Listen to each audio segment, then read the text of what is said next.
जय माता दी। Hi guys, कैसे हैं आप लोग। आई होप सभी अच्छे होंगे, मस्त होंगे, स्वस्थ होंगे। आप सभी को हैप्पी नवरात्रि।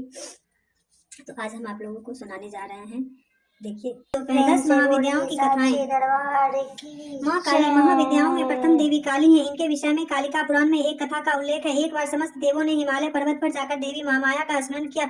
देवों की स्तुति से प्रसन्न होकर माँ महामाया ने स्त्री वेश बनाकर देवताओं को दर्शन दिया और बोली, हे देवो, तुम किसकी स्तुति कर रहे हो। उसी क्षण उनके शरीर से काले वर्ण वाली एक दिव्य नारी प्रकट हुई। वह दिव्य नारी काजल की तरह काले वर्ण की थी। उसके शरीर से अद्भुत तेज निकल रहा था। उसने तुरंत स्वयं ही उत्तर दिया, ये सभी मेरा ही स्मरण कर रहे थे। काले वर्ण की होने के कारण उस नारी का नाम काली पड़ा। माँ काली भयंकर कष्टों और विघ्नों को क्षण में ही दूर करने वाली हैं और विपत्तियों का नाश करने वाली हैं। दुष्टों और पापियों के लिए माँ काली का काल रूप है। समस्त मनोकामना की पूर्ति हेतु माँ काली की आराधना करनी चाहिए। प्रेम से बोलिए माँ काली की जय।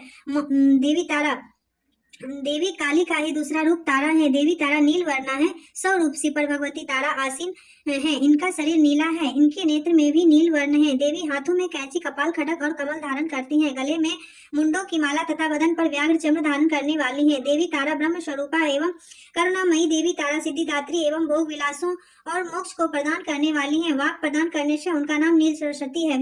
विपत्ति से रक्षा हेतु उनका नाम उग्र तारा है। माँ छिन्नमस्ता। एक समय माता भगवती अपनी सहेलियों के साथ मंदाकिनी में स्नान करने गई। स्नान करने के पश्चात उनकी सहेलियां जया और विजया को तीव्र भूख लगी। भूख के कारण उनका शरीर श्याम वर्ण हो गया। अत्यधिक क्षुधा से व्याकुल होकर दोनों सखियों ने देवी से भोजन मांगा।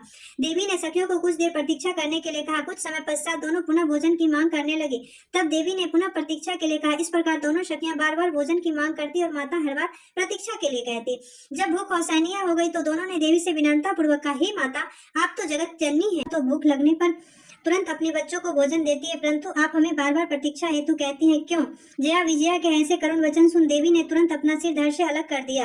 देवी का सिर कटकर उनके बाएं हाथ में आ गिरा तथा धड़ से 3 धाराएं निकलने लगी। 2 धाराओं को देवी ने अपनी सखियों की ओर प्रवाहित कर दिया, जिससे दोनों सखियां पीने लगी तथा तीसरी धारा को वे स्वयं पीने लगी। इस प्रकार दोनों सखियां प्रसन्न हो गई। तभी से देवी का एक नाम छिन्नमस्ता पड़ गया। देवी छिन्नमस्ता अपने भक्तों पर सदैव कृपालु रहती हैं तथा मनवांछित फल प्रदान करती हैं। माँ षोडशी 16 कलाओं से युक्त होने के कारण इनको षोडशी कहा जाता है। देवी षोडशी सिद्धि एवं करुणा प्रदान करने वाली महातेजस्विनी और मनोहर रूप वाली हैं। सूर्य की भांति लाल वर्ण से युक्त देवी षोडशी 3 नेत्र एवं 4 भुजाओं वाली हैं। उनकी कांति हृदय को आनंद देने वाली है। सदा शिव पर स्थित कमलासन पर देवी विराजमान होती है। चारों भुजाओं में 5 धनुष, अंकुश एवं वाण धारण करती है। माँ षोडशी अपने भक्तों को इच्छित वर देने वाली हैं। माँ भुवनेश्वरी मणिद्वीप की अधिष्ठात्री देवी है। देवी भुवनेश्वरी ही गिरि मंत्र की शक्ति स्वरूपा है। माता भुवनेश्वरी भगवान शंकर की समस्त लीलाओं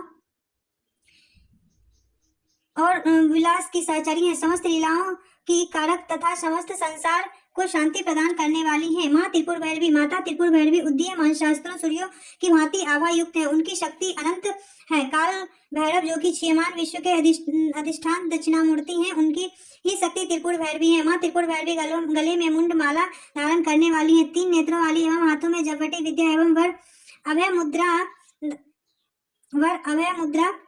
धारण करती हैं। देवी के मुखमंडल पर सदैव मंद मुस्कान रहती है तथा मस्तक पर चंद्र मुकुट धारण किए हैं। इंद्रियों पर विजय पाने एवं आनंद की प्राप्ति हेतु माँ त्रिपुर भैरवी की उपासना करनी चाहिए। एक समय माँ पार्वती ने भोलेनाथ से भोजन हेतु निवेदन किया, किंतु भगवान शिव चुप बैठे रहे। माँ ने उनसे कई बार निवेदन किया, किंतु महादेव जी ने देवी पार्वती की ओर जरा भी ध्यान नहीं दिया। तब माता पार्वती को अत्यंत क्रोध आया और क्रोध में वो भोलेनाथ को ही निगल गई, जिसके फलस्वरूप उनके शरीर से धूम राशि निकली। तब भगवान शिव ने पार्वती जी से कहा, हे पार्वती, आपकी मनोहारी छवि को धूमावती के नाम से पुकारा जाएगा। माता धूमावती का स्वरूप वृद्धा स्त्री का डरावना तथा भूख प्यास से पीड़ित अत्यंत विकराल है। माँ वागलामुखी। एक समय सतयुग में समस्त संसार को नष्ट कर देने वाला भयंकर तूफान आया। उस तूफान के आने से जगत में हाहाकार मच गया। समस्त प्राणियों को संकट में देखकर भगवान विष्णु सौराष्ट्र देश में हरिद्रा नामक सरोवर पर जाकर माँ भवानी को प्रसन्न करने के लिए तपस्या करने लगे। माता भगवती ने प्रसन्न हो सरोवर से निकलकर उन्हें पीताम्बर स्वरूप में दर्शन दिया तथा बढ़ते हुए तूफान को तत्काल रोक दिया। वागलामुखी को हरिद्रा या पीला रंग बहुत प्रिय है। शत्रु का नाश करने के लिए वागलामुखी का पुरस्चरण बड़ा फलप्रद होता है। माँ मातंगी। देवी मातंगी श्याम वर्ण वाली एवं भगवान शिव की शक्ति स्वरूपा है। ये अपने मस्तक पर चंद्रमा का मुकुट धारण करती है। 3 नेत्रों से सुशोभित रत्नासन पर विराजित देवी नील कमल के समान मनोहारी छवि वाली है। देवी मातंगी चार भुजाओं में पास खड़ग खेटक एवं अंकुश धारण करती है। माँ भक्तों को सुख समृद्धि प्रदान करने वाली है। माँ कमला, माता कमला वैष्णवी शक्ति है। ये श्री हरि विष्णु की सहचरी है। देवी कमला जगत की पालन करने वाली है। इनकी कृपा जिस पर हो जाती है वो मनुष्य समस्त सुखों को भोग कर मोक्ष को प्राप्ति करता है।